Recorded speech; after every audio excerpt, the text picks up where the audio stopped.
He left his wife for a younger, glamorous model, telling her she lacked ambition and drive. He couldn't wait to show off his new, upgraded life at the city's most exclusive gala.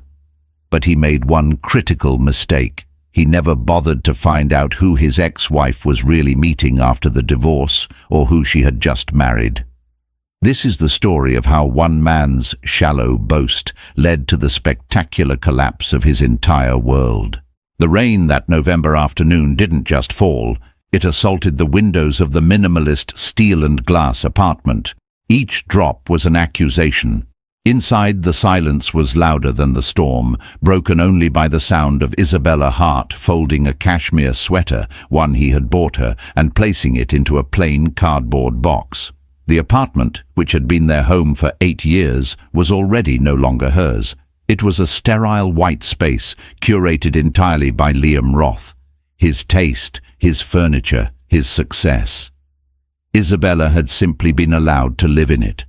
Liam walked in, shaking water from his expensive trench coat. He didn't look at her or the boxes. He went straight to the liquor cabinet, pouring 2 fingers of scotch. "You're still here, Bella?" His voice was impatient, not cruel. That was worse. It was the voice one used for an inconvenience, like a delayed train. "I'm almost done," she said, her voice small. She hated that, how he could still make her feel small. "Just the last of my books." Liam sighed, swirling the amber liquid. He was handsome in that sharp, angular way that looked good in a quarterly report. Dark hair, a jaw that seemed perpetually clenched, and eyes that were always assessing, always calculating.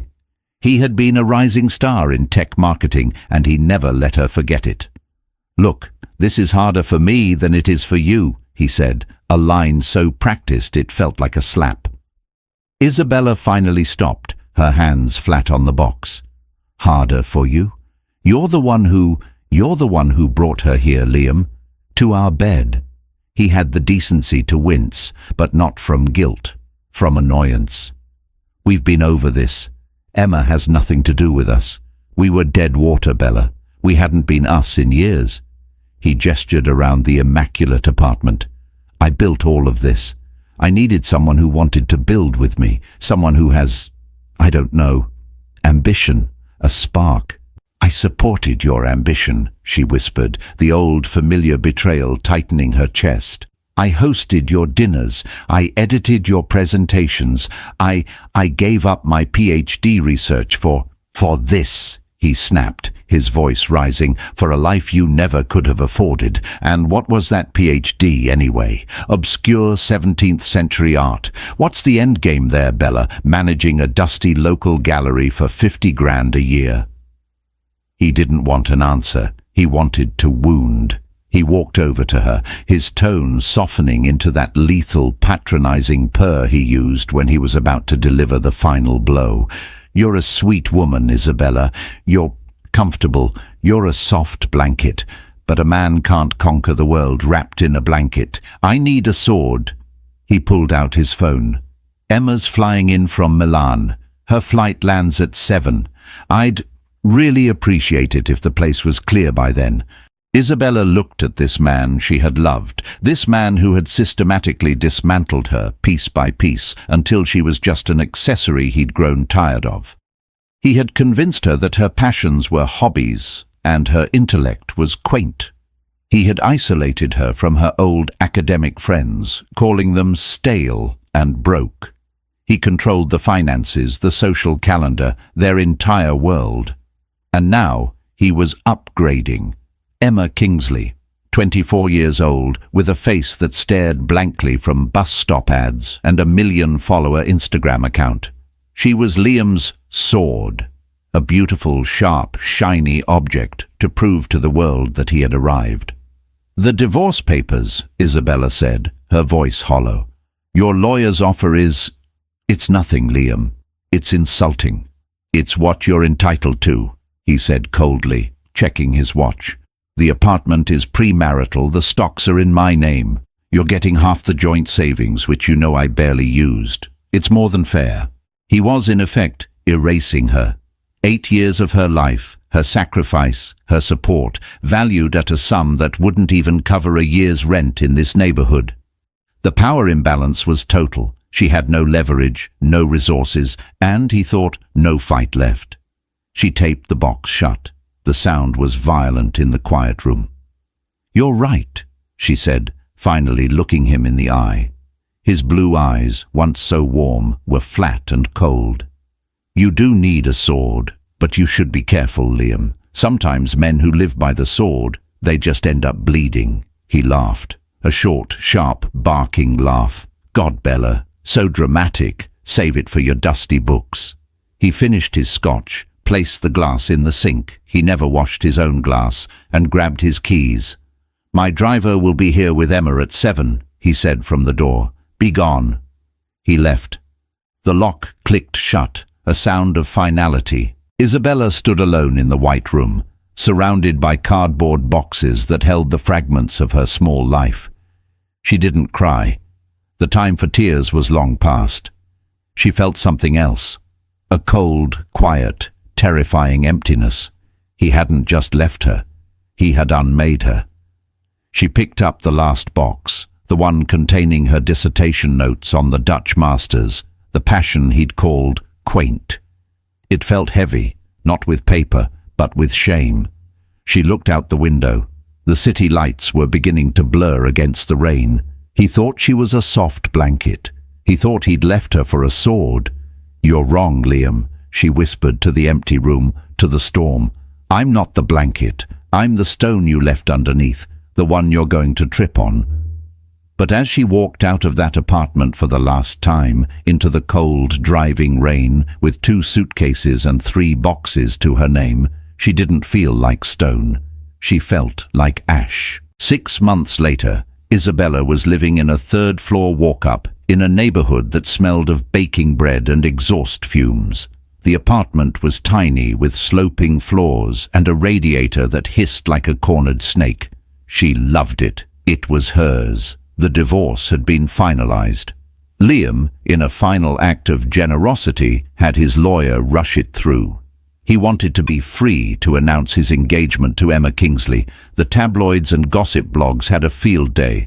Tech mogul in the making, trades in for a new model. Isabella had seen the pictures. Liam, beaming, his arm clamped around Emma's tiny waist. Emma, looking professionally bored and beautiful. Isabella had used the meager settlement to put a deposit on this apartment and buy 6 months of time. She'd stopped looking at the gossip blogs. She'd stopped looking at her depleted bank account. She'd stopped, in effect, looking backward.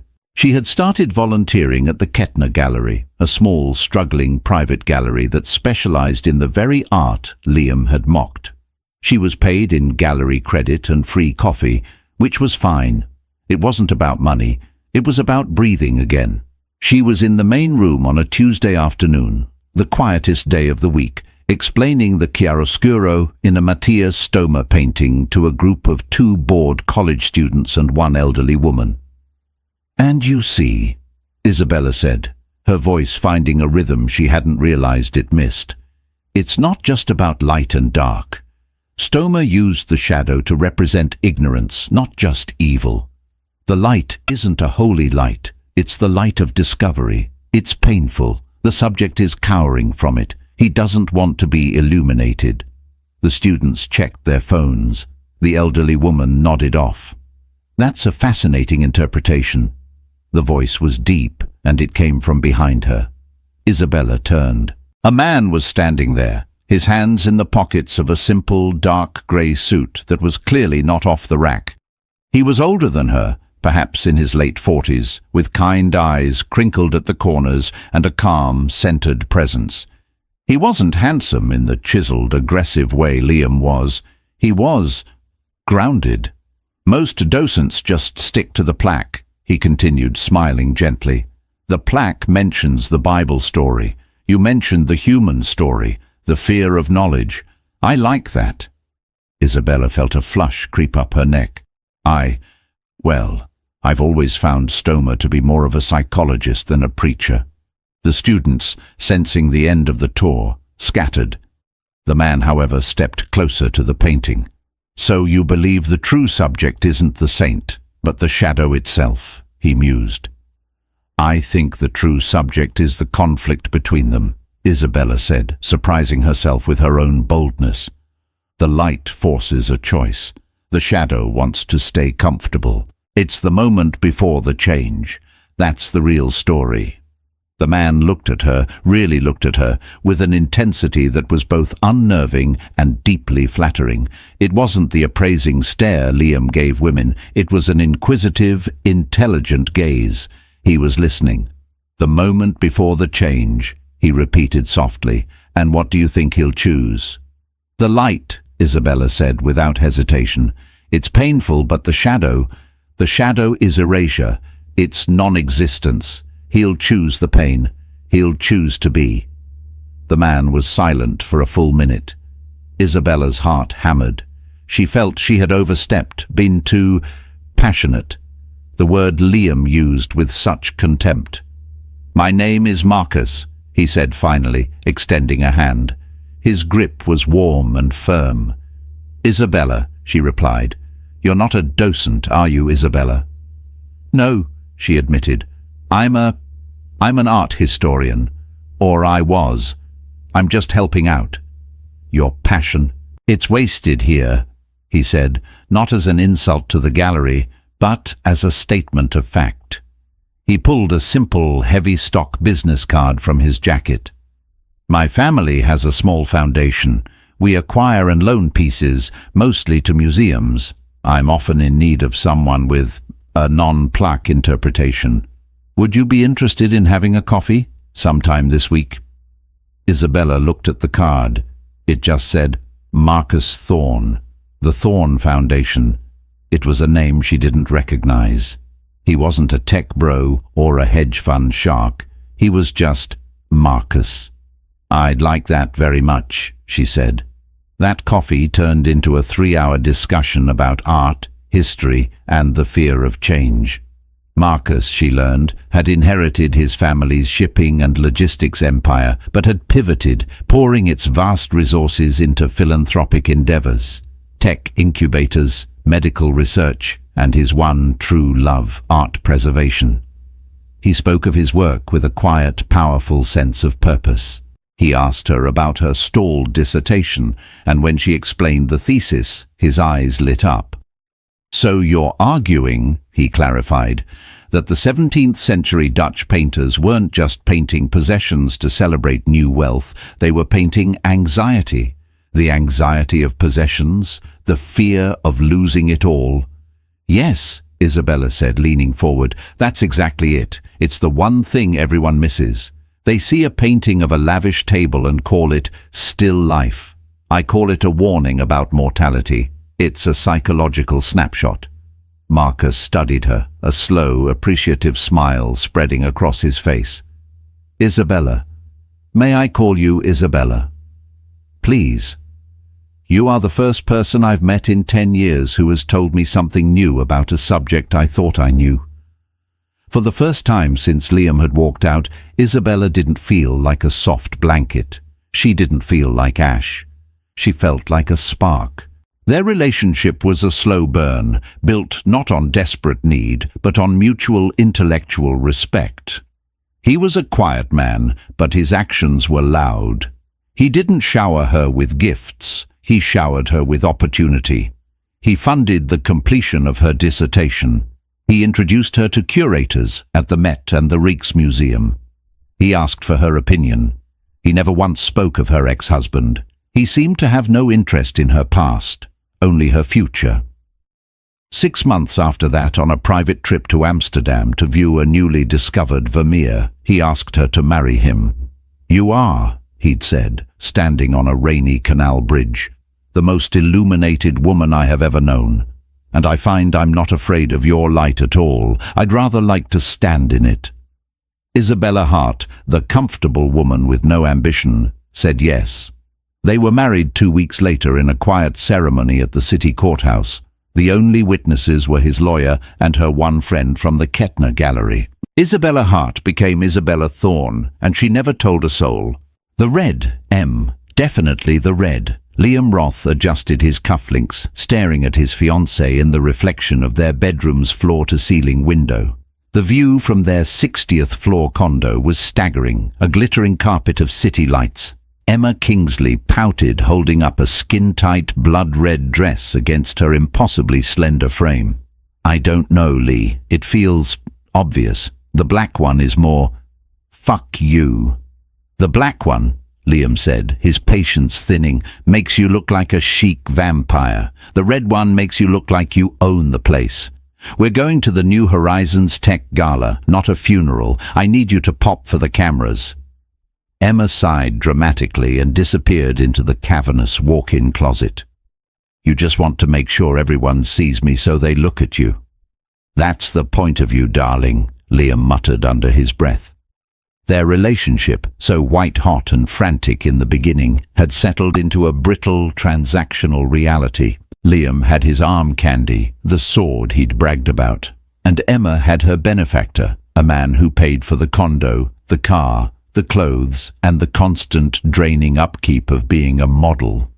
She wasn't booking Milan runways anymore. She was booking high-paid influencer spots at tech conferences, posing with new-gen servers and smiling vapidly. Liam was a senior VP of marketing now. He had the title, the salary, and the fiancée. But it wasn't enough. He was still, in the grand scheme of things, mid-level. He was a guest at the gala, not a host. He was still trying to impress. Tonight he was desperate to get 5 minutes with the keynote speaker, the man everyone wanted to meet, Marcus Thorne. Thorne was a recluse, a legend. He was old money, but he was also new vision. His foundation was the silent partner behind the 3 biggest tech IPOs of the last 5 years. Getting a meeting with Thorne was impossible. Getting his attention could make a man's career. "God, you're slow," Liam snapped, checking his watch. "The car is downstairs." "I'm coming," Emma wailed, emerging in the red dress. She did indeed. Pop. She looked stunning, and she knew it. She did a slow turn, checking her reflection. Is she going to be there?" Emma asked, applying a final vicious slick of gloss to her lips. Liam froze. "Who?" "You know who. The ex. What was her name?" "Isabel. Liam laughed, a genuine dismissive laugh. "Isabella, at the New Horizons Gala. What, is she checking coats?" He hadn't seen or heard from Isabella since the papers were signed. He'd heard through a mutual friend that she was volunteering at some tiny, dusty art gallery. It was so perfectly, pitifully Bella. "God, I hope she is," Liam said, a cruel smirk playing on his lips. It would be good for her to see what a real life looks like, what ambition gets you. "You're an ass, Liam," Emma said, but she smiled. She liked when he was cruel about Isabella. It made her feel secure. "I'm a realist," Liam said, straightening his tie. He felt a buzz of anticipation. Tonight was the night. He'd corner Thorne. He'd show off Emma. He'd climb the next rung. He felt powerful, invincible, sharp. He checked his reflection in the mirror. The tailored tux, the $1,000 haircut, the beautiful model on his arm. He was the man. "It's just funny," he said, opening the front door to the sound of the elevator chiming. "I was so worried she'd be, I don't know, a problem. That she'd be all weepy and pathetic, but she just vanished. Poof, like she was never even here. People like that. They're just background, baby," Emma said, linking her arm through his. "They're just the before picture." "You're right," Liam said, kissing her temple. "You're absolutely right." He stepped into the elevator, the picture of success, and felt nothing but a hollow, gnawing hunger for more. He was desperate to be seen, to be validated, to prove to a world that didn't care that he, Liam Roth, had won. In a sprawling, art-filled library that overlooked a quiet, moonlit park, Isabella Thorne fastened the clasp of a watch on her husband's wrist. "There," she said, smoothing his cuff. "You're ready." Marcus Thorne turned his hand, admiring the simple, elegant timepiece. "It was my father's. It's perfect," Isabella said. "Like you." He smiled. that same slow, appreciative smile that had first captivated her in the gallery. "You, my love, are the one who is perfect. Turn around." Isabella turned. She was wearing a gown of deep midnight blue velvet. It was simple, elegant, and bespoke. It didn't scream for attention. It didn't pop. It commanded. Marcus came up behind her, his hands warm on her shoulders. He wasn't holding a necklace. He was just holding her. They looked at their reflections in a 19th century gilded mirror. "Are you nervous?" he asked. Isabella let out a slow breath. "A little. It's a big night. For you." "For us," he corrected gently. "The Foundation's new initiative, the Discovery Grant, that was all your idea, Isabella, your passion." "My quaint hobby," she murmured, a shadow of the old pain passing over her face. Marcus's eyes hardened, just for a second. He was the only person she had told about her last conversation with Liam. He hadn't said anything at the time, but he had simply held her, letting her cry out the last of the poison. "His failure of vision," Marcus said, his voice low, "is not your burden to carry. You are the most ambitious woman I have ever known, Isabella. You just have the ambition to build, not just to acquire." He kissed her shoulder. "But that's not what I meant. Are you nervous about him?" Liam. He would be there. His company was a silver-level sponsor. Marcus's team had prepped him. Liam Roth, Senior VP of Marketing. "I was," Isabella admitted, meeting her own eyes in the mirror. The woman looking back was no longer the small, ashen creature who had walked out into the rain. This woman's eyes were clear. Her posture, which she'd worked on for a year, was straight. "But I'm not anymore. He's a ghost, Marcus. He's part of a story that's over." "Good," Marcus said, placing a hand on her waist, "because tonight is the beginning of a new one, the Heartthorn Initiative. I like the sound of that." He was referring to the new arts and technology incubator they were announcing tonight, funded with $1 billion endowment. Isabella, with her PhD finally complete and published to academic acclaim, was its co-chair. Her name, her maiden name, was right next to his. A partnership. "Mrs. Thorne?" A quiet voice came from the doorway. It was Marcus's assistant, a kind woman named Claire. "The car is ready." "Thank you, Claire," Isabella said. Marcus held out his arm. "Shall we, my love?" As they walked down the wide, curved staircase of their home, a historic brownstone filled with books and art and warmth, Isabella felt a final, tiny tremor of fear. Liam's voice. "You clean up nice. What, are you serving drinks?" She stopped at the bottom of the stairs. Marcus stopped with her, his expression all concern. "What is it?" "I'm just—" She touched the velvet of her dress. "I'm worried that when I see him, I'll shrink, that I'll be her again." Marcus took her hands. He didn't speak for a moment. He just looked at her, his gaze stripping away the gown, the house, the night, until he was seeing her. "Isabella," he said, his voice absolute. "He never knew you. He knew a reflection of his own inadequacies. He was a small, terrified man who tried to make you smaller so he could feel tall. You were never small. You were just dormant. You are the woman who taught me to see the anxiety in a Vermeer. You are a force of nature. He is a leaf. When you walk into that room tonight, you will not shrink. You will not break. You will simply be. And that, my love, will be more than enough." She let out the breath she'd been holding, the last of the fear, the last of the ghost. "You're right," she said, a real, genuine smile spreading across her face. "He's the leaf." "He's the leaf," Marcus confirmed, his eyes twinkling. He led her out the door, not to a rented town car, but to his private Bentley. She was not an accessory. She was not a sword. She was a partner, and they were going to change the world. The New Horizons Gala was held in the atrium of the Museum of Modern Science, a vast, cavernous space of white marble and soaring glass ceilings. A string quartet played something modern and angular, and the air hummed with the sound of 1,000 conversations, all driven by networking and status. Liam and Emma made their entrance, pausing on the step and repeat as Liam had instructed. Emma, in her blood-red dress, was a magnet for the cameras. She vamped, she pouted, she draped herself over Liam. Liam just smiled, his eyes already scanning the room over the flashbulbs, looking for his target, Marcus Thorne. "All right, Em, enough," he whispered, pulling her away. "Let's mingle. Remember the plan. You look beautiful, I look smart. We're the new power couple." "I am beautiful," Emma corrected, taking a glass of champagne from a passing waiter. "You just try to look smart." Liam ignored her, his eyes darting. "There's Jeff Bezos. There's the Google guys. My God, this room." He felt the familiar, frantic energy, the need to be in it, to be seen. He schmoozed. He glad-handed. He introduced Emma to a rival VP who looked at Emma like she was a dessert cart.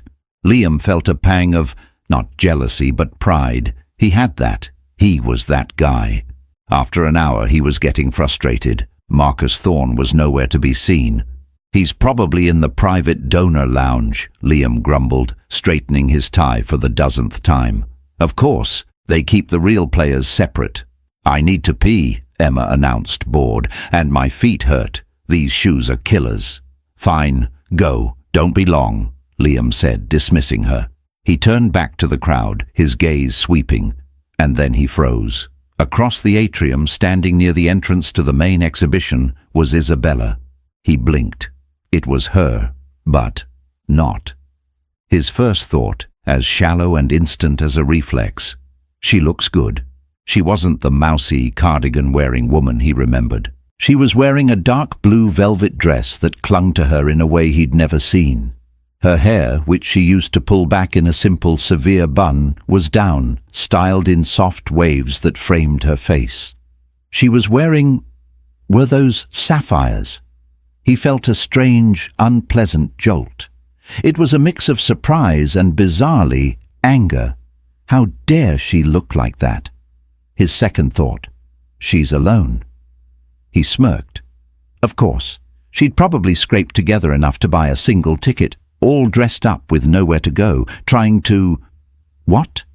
Relive the life she'd lost? He saw her looking around, a faint, nervous smile on her face, and his old, familiar sense of superiority returned. "Look at that," he said to himself. "Poor Bella, all dressed up. I should go say hello. It's the decent thing to do." He started to walk over, weaving through the clusters of tuxedos and gowns. He felt magnanimous, generous. He'd be nice. He'd show her what she was missing. He'd introduce her to Emma when she got back. It would be the perfect, final victory. Isabella saw him coming. Her stomach didn't just clench, it plummeted. The blood drained from her face. He was walking toward her, that same smirk on his face, the one he used right before he eviscerated her. "You're a sweet woman, Bella, but all the work, all the therapy, all the confidence she'd built, it evaporated." She was back in the sterile apartment, with the rain and the boxes. She could feel the shrink happening. Her shoulders rounded. Her eyes dropped. Then a warm, solid hand was at the small of her back. "Breathe, my love," Marcus's voice murmured in her ear. "You own this room, remember? He's the leaf." Isabella took a deep breath. She looked up. Marcus had materialized from the crowd, a glass of water in his hand for her.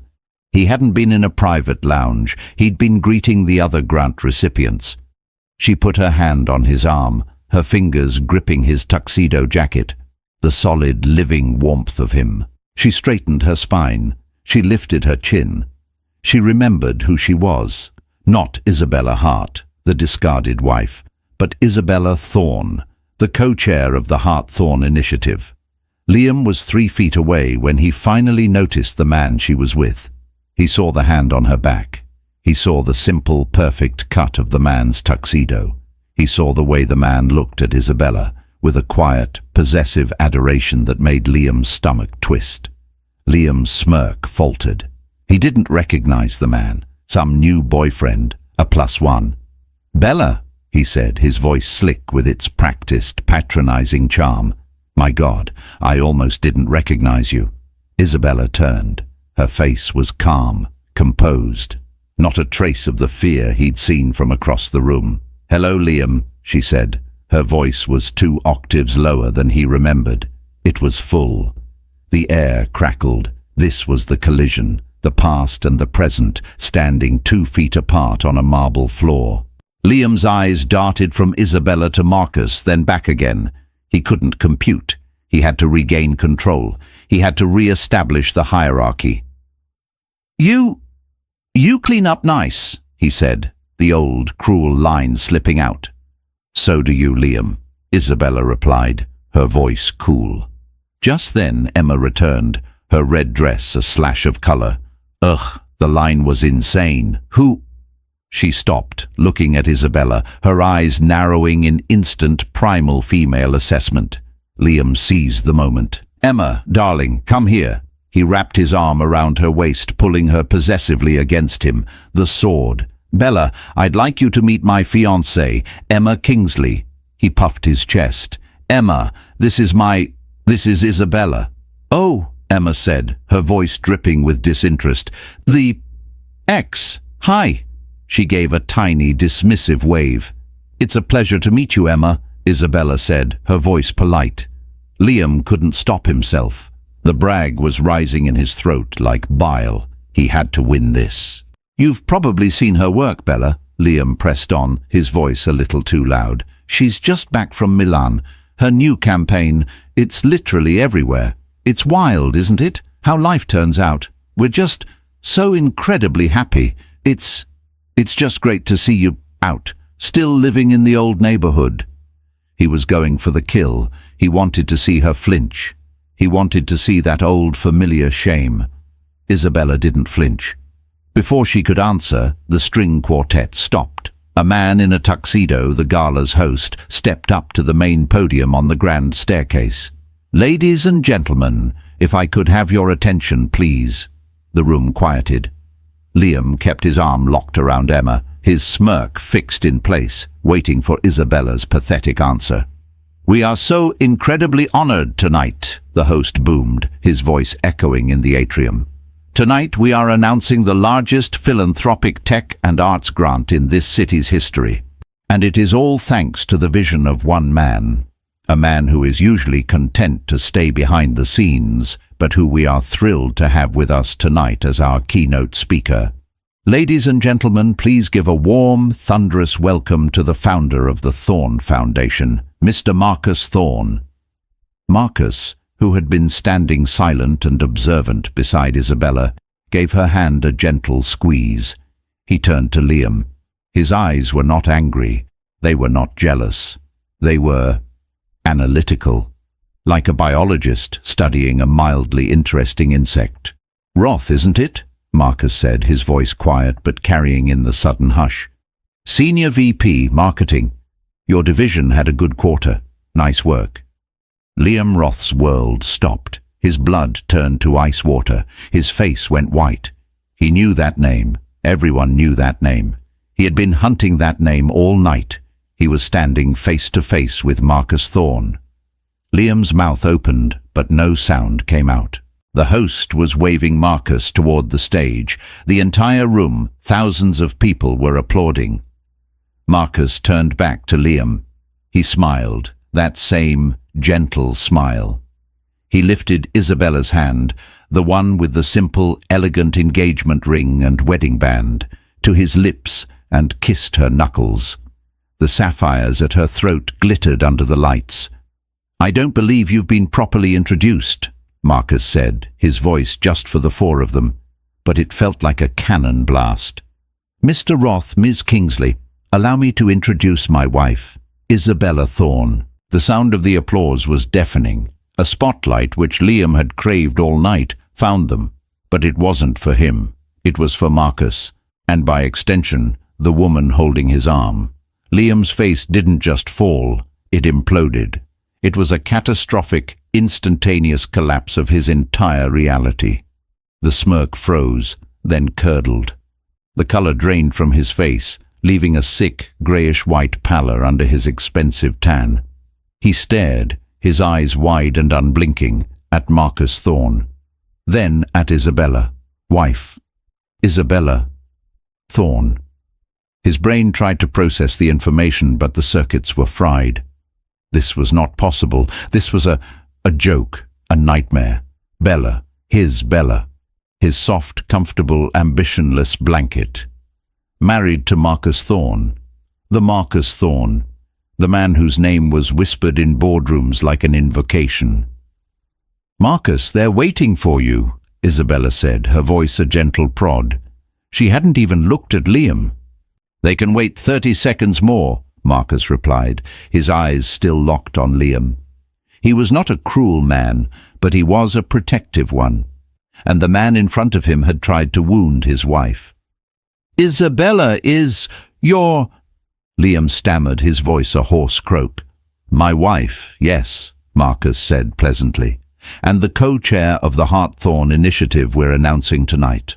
Her work on 17th century Dutch economic anxiety is the entire inspiration for the grant. It's groundbreaking." Liam's knees felt weak.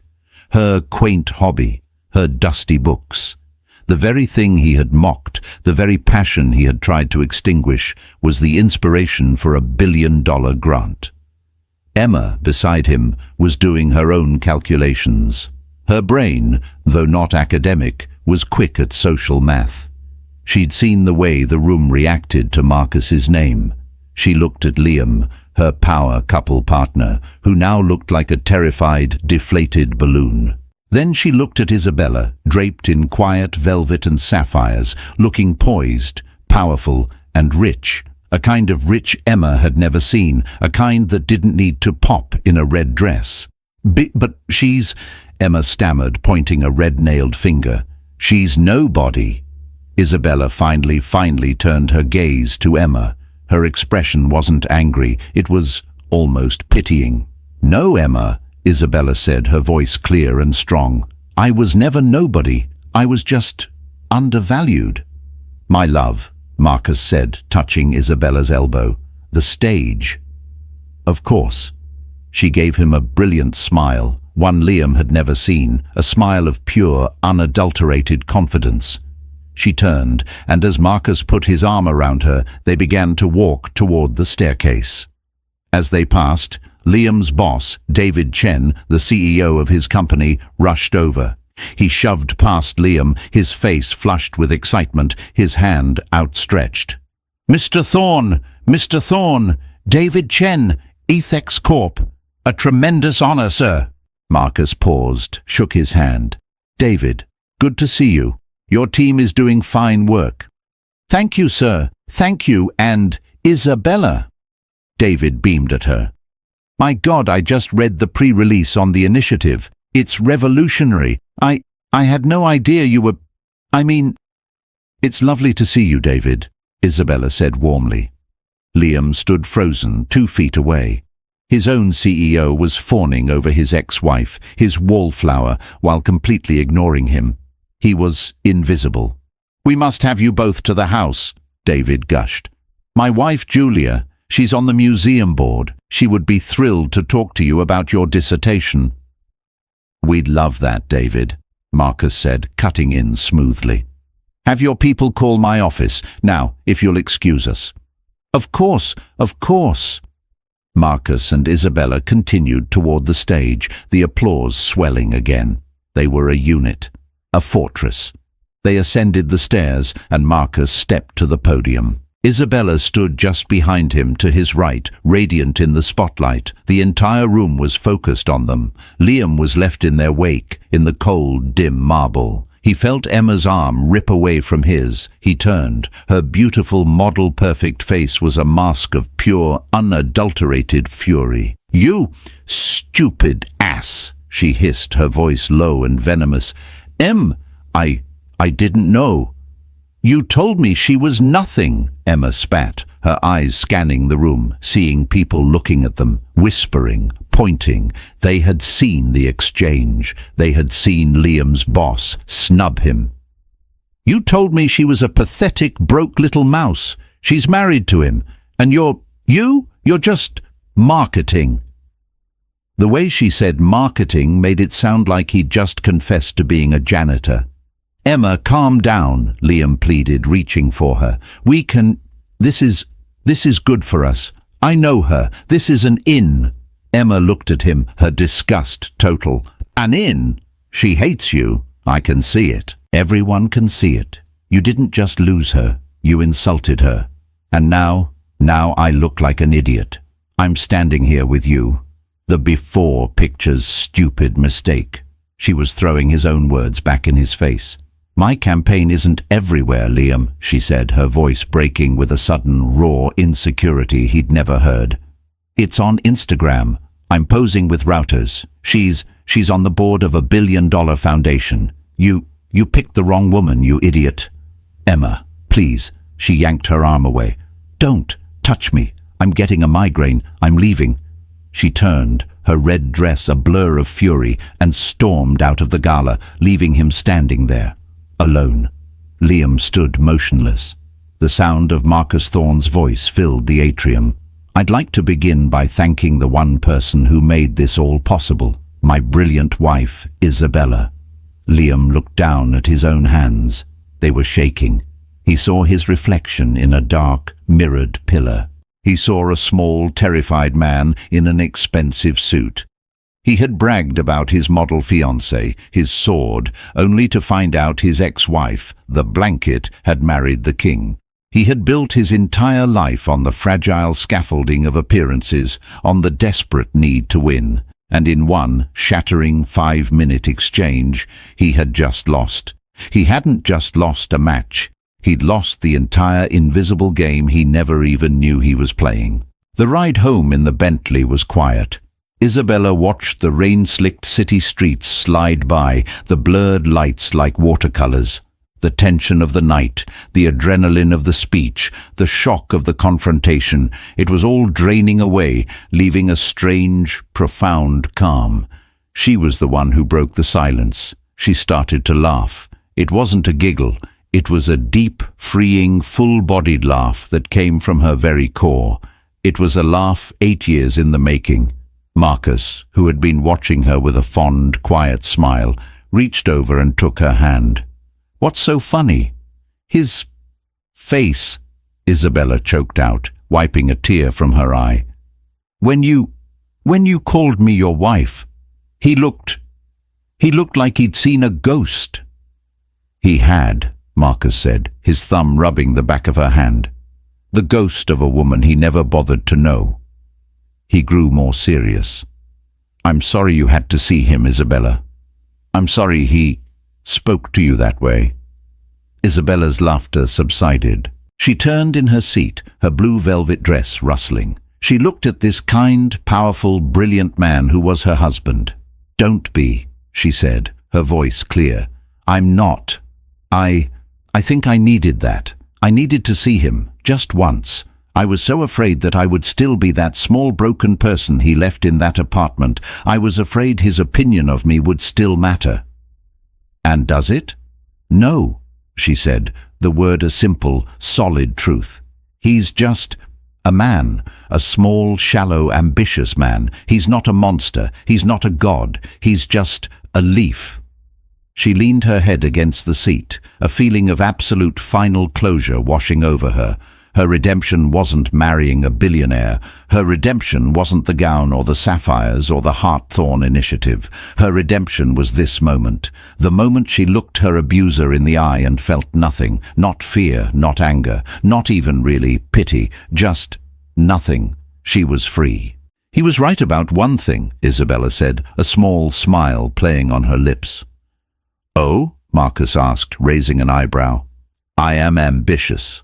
Marcus laughed, a warm, rich sound that filled the car. "Yes, my love. Yes, you are. And I, for one, can't wait to see what you build." Liam did not go home. He couldn't. He knew Emma would be there, packing. Or, worse, she'd be there, not packing, just waiting to tear into him with the surgical precision of a woman who knows her meal ticket has just expired. He walked. He walked for hours in his tuxedo in the rain. He was invisible, a drunk businessman, a man on a walk of shame. He ended up in a 24-hour diner, sitting in a cracked vinyl booth, the smell of stale coffee and bleach in the air. He ordered a coffee. He stared into the black, bitter liquid. He replayed the night. Every word, every expression. Her expression. That pity. She had looked at him like he was the one who was quaint. His phone buzzed. A text from his boss, David Chen. "Don't bother coming in tomorrow. We'll mail you your things." Liam's stomach dropped. "What?" He fumbled to call. It went straight to voicemail. He'd been fired. He'd been fired because he was an embarrassment. He was the guy who had insulted Marcus Thorne's wife. In this city, in this industry, that was a death sentence. He thought of his boast. She's just back from Milan. Her campaign is everywhere. He thought of Isabella. Her work is the entire inspiration for the grant. He had spent his life polishing the outside of his life, making sure the paint was shiny, the chrome buffed. He'd bought the beautiful sword, and he'd thrown away the engine. He'd thrown away the woman whose mind, which he'd dismissed, was now shaping the future of the city. He finally understood. He, Liam Roth, was the one with no real ambition. His goals were so small, so petty. A bigger title, a hotter girlfriend, a better table. He was the one who was comfortable, wrapped in a soft blanket of his own ego. Isabella. She wanted to change the world. And now she was. He looked at his reflection in the diner window, superimposed over the rainy, dark street. He saw a hollow man, a fraud. This was his reckoning, not just the loss of his job or his fiancée or his status. It was the loss of his illusion, the illusion that he was the smart one, the winner. He had been the before picture all along. He paid for his coffee and walked back out into the rain, a man with nothing left but the cold, soaking, unbearable truth. Isabella didn't just find a new life. She rediscovered the value that had been inside her all along. Liam, on the other hand, learned the hard way that true status isn't about the person on your arm or the title on your card. It's about the depth of your character. What did you think of Liam's downfall? Was it pure karma, or was he just a man trapped by his own blinding insecurities? Let us know your thoughts in the comments below. And if you loved this story, don't forget to like, share and subscribe for more stories of betrayal, redemption, and the justice that life sometimes perfectly delivers.